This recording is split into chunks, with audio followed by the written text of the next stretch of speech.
Keajaiban Indonesia hadapi COVID yang kita tutup-tutupi. Ditulis oleh Alifur Rahman. Ketika virus corona masuk ke Indonesia untuk pertama kalinya, sebagian besar kita mulai berubah. Semakin banyak orang memakai masker, semakin sering pula kita cuci tangan.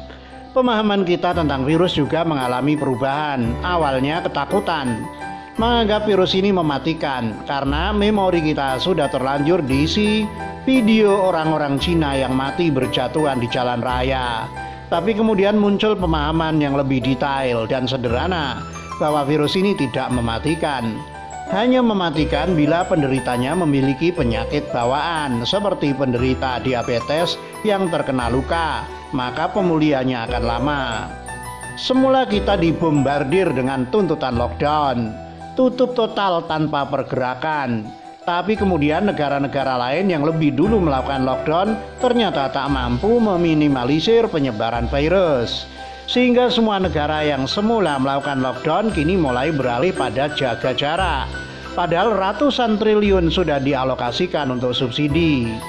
Di Indonesia sejak awal Presiden tak pernah berpikir melakukan lockdown.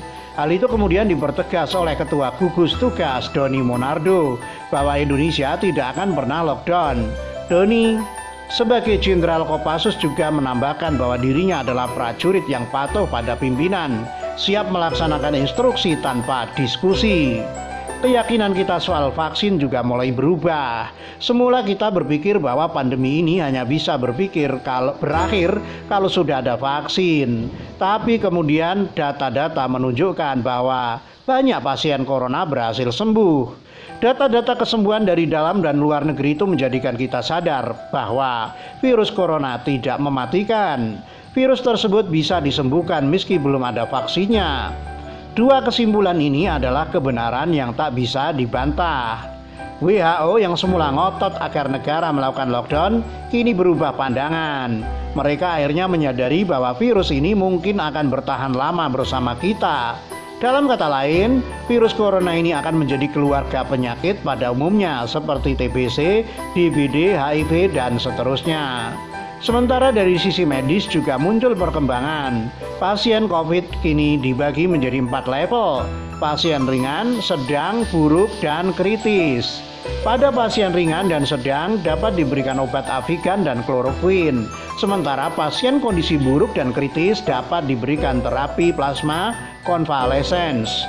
Skenario ini perlahan sudah mulai diterima semua kalangan. Dinas Kesehatan daerah yang semula tidak menerima terapi plasma sebagai solusi penyembuhan, menganggapnya tidak efektif dan sebagainya. Kini perlahan-lahan mereka mulai mengakui. Apalagi Presiden Jokowi dalam rapat terbatas beberapa hari lalu sudah menyampaikan agar terapi plasma diterapkan secara nasional.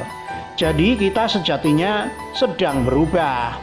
Berjalan dari satu sudut ke sudut lainnya, dari ketakutan menuju kewaspadaan. Masker yang semula menjadi komoditas terbatas dijual dengan harga hingga ratusan kali lipat dari harga normal, kini sudah berangsur wajar. Begitu pula dengan hand sanitizer yang sempat langka di pasaran, kini kita bisa temukan dan mudah di mat-mat terdekat. Dan setelah lebih dari 2 bulan berlalu, kita akhirnya sadar bahwa narasi ketakutan yang dilemparkan oleh banyak kaum intelek, pengamat dan sebagainya, hari ini semua ketakutan dan prediksi buruk tersebut tidak terjadi di Indonesia. Tidak ada satupun prediksi buruk terjadi, semua berjalan normal dan santai. Padahal di sisi lain warga kita cukup ngeyel. Sholat Jumat tetap jalan, pasar tetap buka, ratusan kantor di wilayah PSBB ngotot buka, bekerja seperti biasa. Jawa Timur tak kalah ajaib. Gubernur Hovifah justru mengumumkan work from hotel untuk menjaga agar sektor perhotelan tidak lumpuh total. Bali yang menjadi pusat wisatawan asing, puluhan ribu keluar masuk setiap harinya saat beberapa negara sudah lockdown. Hari ini kita bisa lihat pula Dewata baik-baik saja meski tanpa PSBB. Madura yang terkenal sebagai orang perantau menggerakkan roda ekonomi di kota-kota besar pun tak terlihat ada jumlah signifikan dalam hal pasien positif. Ratusan ribu orang Madura sudah pulang ke desanya masing-masing sejak bulan lalu, dan saya bersyukur hingga hari ini tidak ada penyebaran virus seperti yang dikhawatirkan oleh banyak orang. Saya meyakini, katakanlah ini adalah keajaiban, tetap saja ada sisi logis dan medis yang harus kita ungkap dan dikabarkan pada dunia. Para peneliti, ilmuwan, dan kaum intelek harus mulai sadar betapa keajaiban ini harus dijelaskan secara logis.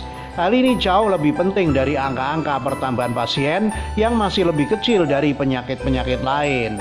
Begitulah kura-kura ditulis oleh Alifur Rahman. Dilansir dari siwet.com.